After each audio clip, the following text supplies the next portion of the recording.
Live from Studio 46, this is CBS2 News at noon. We just saw smoke on the car, and then at that moment right there, we just reacted real quick. Bystanders rushed to help after an SUV with a family inside crashes into a New Jersey home. Plus, a man charged with arson for a massive Hamilton Heights apartment fire has his first day in court after getting arrested clear across the country.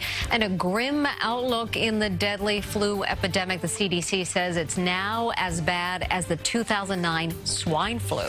Good afternoon. I'm Mary Calvi. Chris Raggy is off this noon. And we begin with that SUV that crashed into a New Jersey home. 6 people inside the SUV were hurt, including children. 2 are in critical condition. CBS2's Rena Roy is live in Union with more for us. Rena. Well, Mary, you can see exactly where that car hit the home right behind me. It's not hard to miss. There is a massive hole right below the front window there after the driver somehow lost control earlier this morning, smashing directly into it. As you said, children as young as 6 years old are now badly hurt. In Chopper 2 video, this SUV mangled on the front after driving through this home on Vauxhall Road and Cedar Avenue with such force it broke the brick structure. It was a loud bang, and then I was opening the door for a parent. At that instant, we saw the smoke. We kind of jumped. That initial shock quickly fading. Good Samaritans knew they had to act fast. We just saw smoke on the car, and then at that moment right there, we just reacted real quick and we just took off. The husband and wife owners of Espen Preschool next door helping the injured family out of the car one by one before calling 911 just after 7:15 this morning. It was a blur. There were 2 kids that were twins. We brought them into the school, cut up, busted lip. The little girl was the most banged up. Yeah, she was the most banged up. I think she had a broken arm. Officials say the 6 people inside the car were all rushed to University Hospital, including the male driver and 5 children, ages 18 to just 6 years old, who appeared to be on their way to school. 2 of them now in critical condition, the other 4 serious but stable. When you feel bad, you just want to help them. You want to reassure them that everything's going to be okay. And the little boy was shaky, so we just wanted to make sure he was fine. I just took him out. I wasn't even thinking. I just took him out and I laid him all in the grass. Emergency responders arriving to the scene soon after, helping victims and securing the home's foundation. Our special operations team made entry into the house, and the outside wall was compromised, causing some hazards with the possible collapse of the house. So they went in and shored up the house.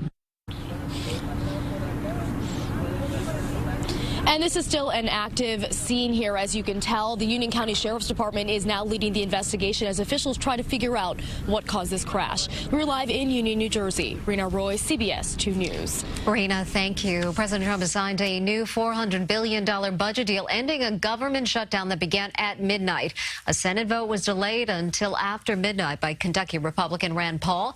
The Senate passed the bill around 2 a.m. Then it was up to the House, which approved the plan at 5:30 this morning. The bill funds the government for 6 weeks and raises federal budget caps on domestic and defense spending for 2 years. Also provides $90 billion for disaster relief and lifts the debt ceiling for 1 year. White House Chief of Staff John Kelly is now under pressure over his defense of a former top aide. White House Staff Secretary Rob Porter cleaned out his desk on Thursday. Porter's departure followed accusations of spousal abuse from his 2 ex-wives. Kelly initially defended Porter against those accusations, but changed course Wednesday after photographs showing one of Porter's ex-wives with a black eye published. A rough week on Wall Street, a day after the second worst points drop ever. The turbulence continues. We're getting a live look now at the big board with the Dow down 151 points. And new developments in a fire that destroyed a Hamilton Heights apartment building, leaving dozens of people homeless. A man has been arrested and is now facing arson charges. CBS2 Jessica Moore is live outside criminal court in Lower Manhattan with more this noon. Jessica.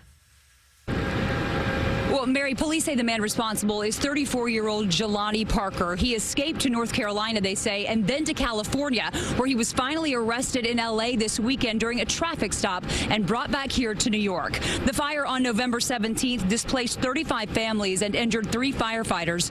Prosecutors told the judge today they have video evidence that Parker left the building to buy a jug of gasoline, came back, and then set the building on fire before running out, leaving nearly 200 people helpless inside. Parker's defense attorney did not request bail today, but says he plans to. those are all allegations. We are prepared to go forward with our bail application as soon as we get the necessary information to make sure we put the proper foot forward. We think that Mr. Parker is not a flight risk. Parker pled not guilty to charges of arson, felony assault, and reckless endangerment. Both sides will be back here in court on April 18th. We're live outside Manhattan Criminal Court. Jessica Moore, CBS 2 News. Jessica, thank you. A health alert. The latest flu numbers are out, and according to the Centers for Disease Control and Prevention, this flu season is on track to break records. According to the CDC's latest tracking data, influenza activity is still on the rise. 48 states are reporting widespread influenza activity, and this week's report reveals more somber news. 10 more pediatric flu-related deaths, bringing the total to 63 children who have died from the flu this season. Experts say the best way to avoid getting sick is to get a flu shot. Police investigating a wrong-way crash in Westchester County say the driver was drunk behind the wheel. CBS 2's Magdalena Doris reports from Yonkers. Mangled metal, destroyed vehicles, debris strewn across the Bronx River Parkway at the Springbrook Parkway split. The end result of a head-on collision that Westchester County police say was caused by an intoxicated driver. 35-year-old Diego Caceres from Washington Heights is now charged with DWI, reckless endangerment, and reckless driving after police say he drove southbound on the northbound lanes of the Parkway at 3:30 in the morning, colliding into a car carrying 6 family members visiting from Florida, ranging in age from 15 to 50. This wrong-way crash sent 7 people to Westchester Medical Center, and as you can see, the front end of these vehicles severely damaged by the impact. It took cleanup crews more than 5 hours to clear the Bronx River Parkway, making for a commuting mess in the morning. Police say 2 of the crash victims are still in serious condition, including the wrong-way driver. Officials say everyone involved will likely survive. In Yonkers, Magdalena Doris, CBS 2 News. Northbound lanes of the Bronx River Parkway have reopened to traffic. The wrong-way driver remains in police custody at Westchester Medical Center. Police are hoping these pictures will lead them to the men who allegedly raped a 24-year-old woman inside a Chelsea apartment. It happened early last Saturday morning at the Fulton Houses on West 17th Street. Police say the men in these photos attacked the victim inside a bathroom and then took off. EMS workers responded and the victim was taken to the hospital. Happening now, a ceremony in Nassau County to rename a portion of the Southern State Parkway for late Detective Stephen McDonald. A 1986 shooting in Central Park left McDonald paralyzed from the neck down. He became a voice for peace after forgiving the teenage gunman. The portion of the parkway to be renamed in McDonald's honor runs through his hometown of Malvern.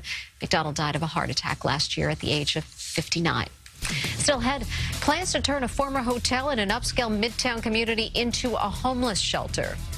How did you choose this neighborhood? It makes no sense to me. Residents outraged, saying they weren't allowed to weigh in. Plus, opening ceremonies are tonight in the 2018 Winter Olympics, but the competition is already underway in South Korea.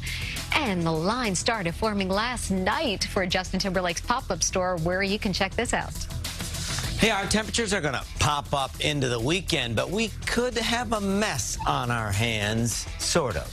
I'll explain with your forecast coming up.